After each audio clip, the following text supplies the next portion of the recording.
ভাবনা, এই ভাবনা সত্যি হয়ে সামনে আসে, এটা হলো কঠোর সত্যি। কারণ ভাবনাই হলো সেই বীজ যা সত্যরূপী সেই চারাকে জন্ম দেয়, তাকে বিকশিত করে। এবার ভাবুন, যদি এই বীজ কাঁটা গাছের হয় তাহলে তা ছায়া দেবে না, তা শুধুই কাঁটা প্রদান করবে। সেইখানেই যদি এই বীজ বট গাছের হয় তাহলে তা এমন এক গাছে পরিণত হবে যা অনেক বছর ধরে অনেক মানুষকে ছায়া প্রদান করবে, পাখিদের বাসা হবে।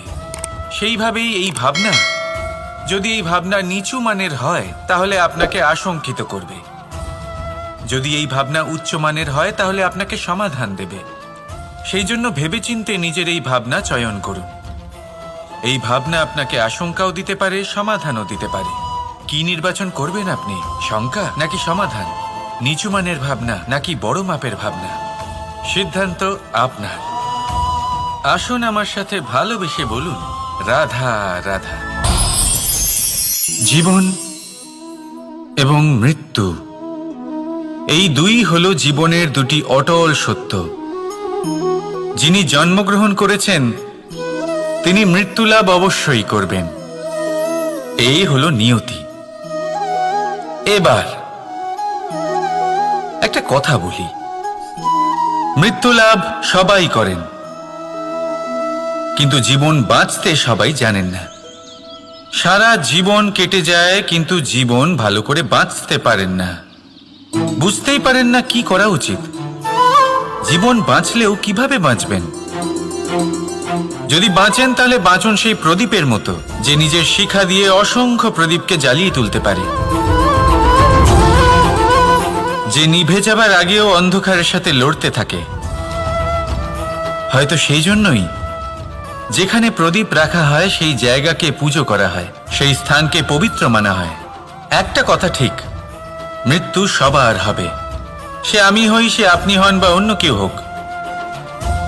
একদিন এই সংসার থেকে চলে যেতেই হবে। কিন্তু আপনি এই জীবনে কি করেছেন সেটাই হলো গুরুত্বপূর্ণ। আর যিনি জীবন বাঁচতে শিখেছেন তিনি মৃত্যুর পরেও জীবিত থাকেন, তিনি অমর হয়ে যান।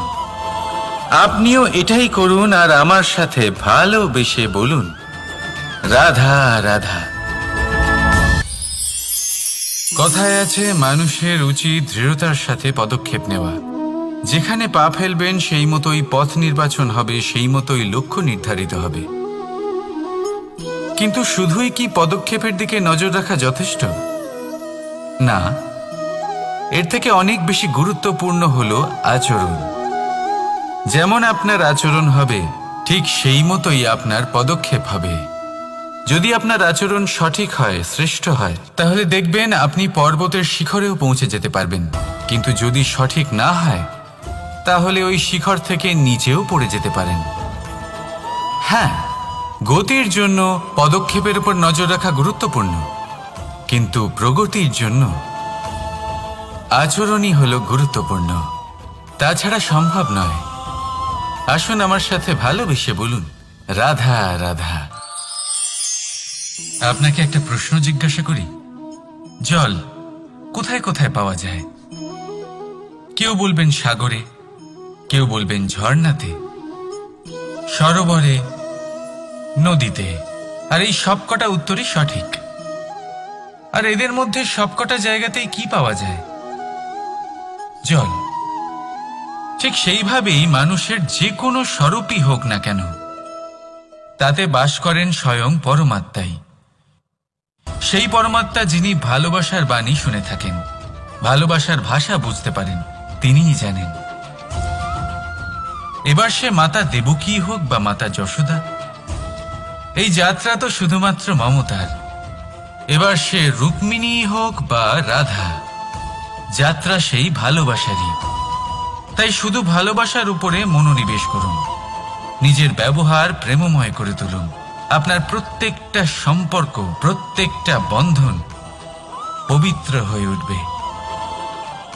তাই আসুন আর আমার সাথে ভালোবেসে বলুন, রাধা রাধা। অনেক সময় মানুষ এই কথায় দুঃখ পান যে কেন বারবার তার ক্ষমতার ওপরে সন্দেহ প্রকাশ করা হয়। কেন বারবার তাকে পরীক্ষা দিতে হয়? কেন জিজ্ঞেস করে এটাই কি আমার ভাগ্য যে একাধিকবার আমার ক্ষমতা আমাকে প্রমাণ করতে হবে?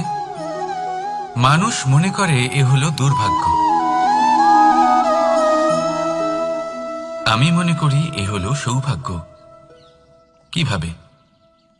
সন্দেহ কার উপরে করা হয়? সোনার বিশুদ্ধতাকে নিয়ে, লোহাকে নিয়ে নয়। বিশুদ্ধতার নিরিখে বারবার তাকে পরীক্ষা করা হয়, তামাকে করা হয় না। রত্নকারের আঘাত হীরেকে সহ্য করতে হয়, কোনো কাঁকরকে নয়। সেই জন্য নিজের ভাবনাকে ধন্যাত্মক করে তুলুন। জীবনে যত পরীক্ষায় আসুক না কেন, হাসি মুখে তার সম্মুখীন হন, তাতে উতলা হবেন না। আর তারপর দেখবেন আপনার অন্তরের এই রত্ন আপনার জীবনকে উজ্জ্বল করে তুলবে। তাহলে আসুন আমার সাথে ভালোবেসে বলুন, রাধা রাধা। সকলে বলেন এবং আমিও বলি যে মানুষ যেমন সঙ্গে মেলামেশা করেন সেরকমই তার স্বভাব হয়ে যায়। এ হলো সত্য, কিন্তু এটা হলো অর্ধ সত্য। হ্যাঁ, বৃষ্টির ফোঁটা যখন সাপের মুখে যায় তখন তা বিষে পরিণত হয়, তাই যখন ঝিনুকের মধ্যে যায় তখন তা মুক্তোতে পরিণত হয়। কিন্তু কোনো ব্যক্তির স্বভাব এ হলো অত্যন্ত গুরুত্বপূর্ণ। কোনো এক ফুলের কথা ভাবুন, সেই ফুলের সাথে জড়িত সেই কাঁটাগুলোর কথা ভাবুন। সহস্র বছর ধরে সেই কাঁটা ফুলের সাথেই লেগে রয়েছে, কিন্তু আজও সেই বিধেই যায়, সেই যন্ত্রণাই দেয়, সুবাস ছড়ায় না। কেন? কারণ বিধে যাওয়া কাঁটার স্বভাব হয়। এটা বোঝেনি। সর্বপ্রথম নিজের মনের ভাবকে বদলাতে শিখুন, তারপরই আপনার সঙ্গের প্রভাব পাল্টাতে পারে। আর যদি আপনি এরকম করেন তাহলে আপনার জগৎ প্রশান্তিতে ভরে যাবে। তাহলে আসুন আমার সাথে ভালোবেসে বলুন, রাধা রাধা। সংসারে এমন একটা ভ্রান্ত ধারণা রয়েছে যে সবকিছু ভাগ্যের দ্বারা পাওয়া যায়, কিন্তু ভাগ্য, প্রারব্ধ এ তো সকলের জন্যই সমান হয়। এটা তো ব্যক্তির উপরে নির্ভরশীল হয়, তার আকাঙ্ক্ষার উপরে নির্ভরশীল হয়, বাসনার উপরে নির্ভরশীল হয়, স্বভাবের উপরে নির্ভরশীল হয় যে উনি সেটা নিয়ে কি করেন। দেখুন, এই প্রসাদ কিন্তু সকলকেই দেওয়া হয়, কিন্তু তা গ্রহণ করবেন কিভাবে সেটা ব্যক্তির উপরে নির্ভর করে।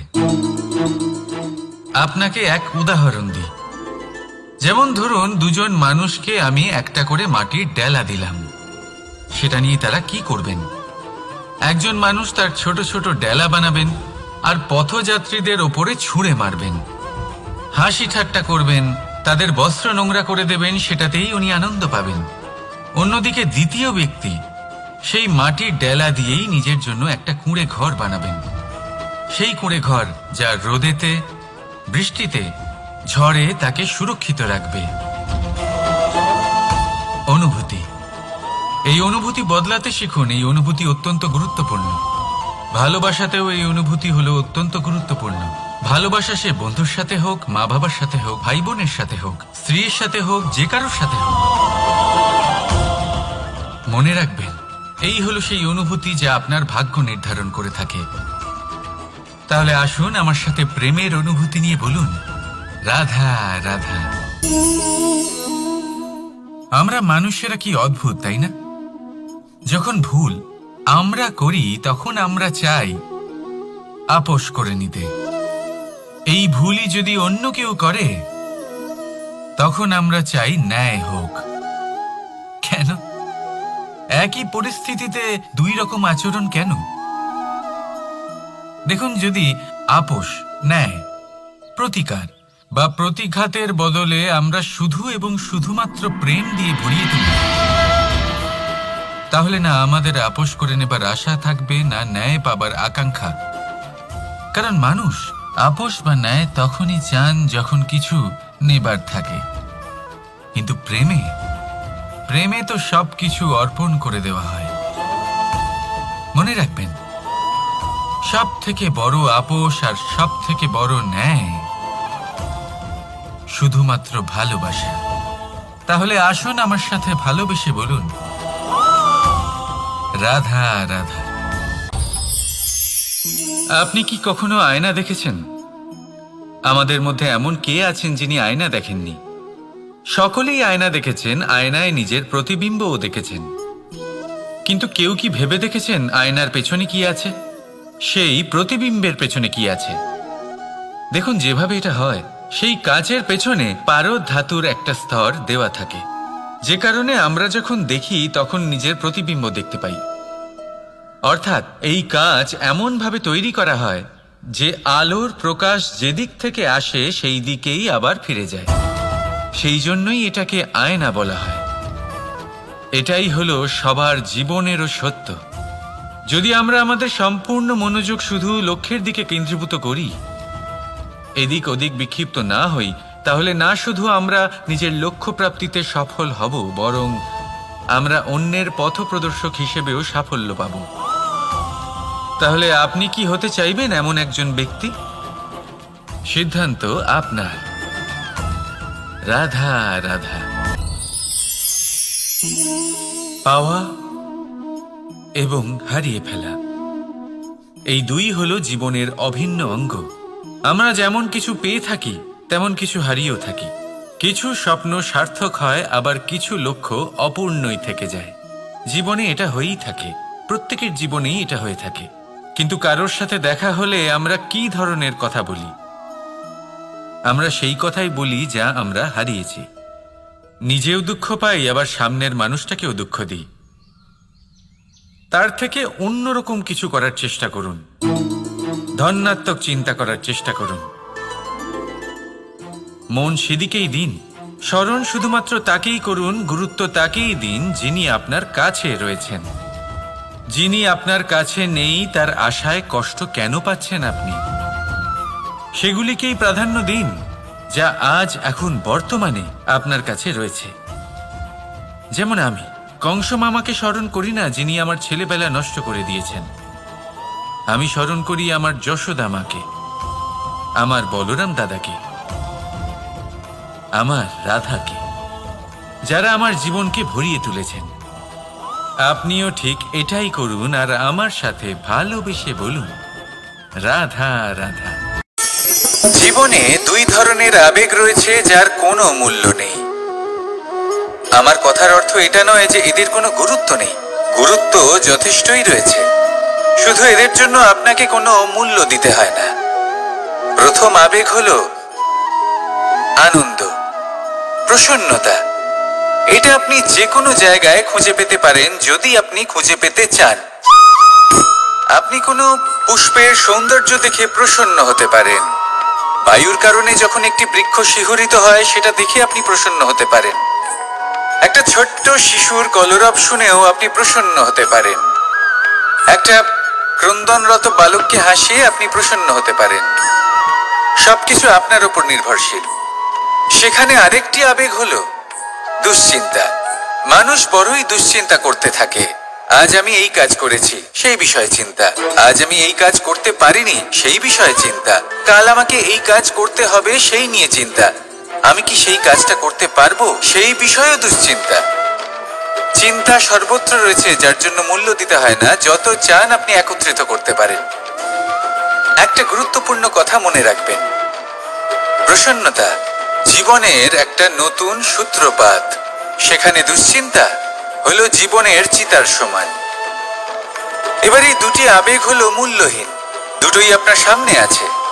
কোনটা চয়ন করবেন আপনি, দুশ্চিন্তা নাকি প্রসন্নতা? সিদ্ধান্ত আপনারই। আসুন আর আমার সাথে ভালোবেসে বলুন, রাধা রাধা। ধন, সম্পত্তি, এগুলো আসলে কি? এগুলো শুধু সেই মূল্য যার দ্বারা আমরা কোনো কিছু অর্জন করতে পারি।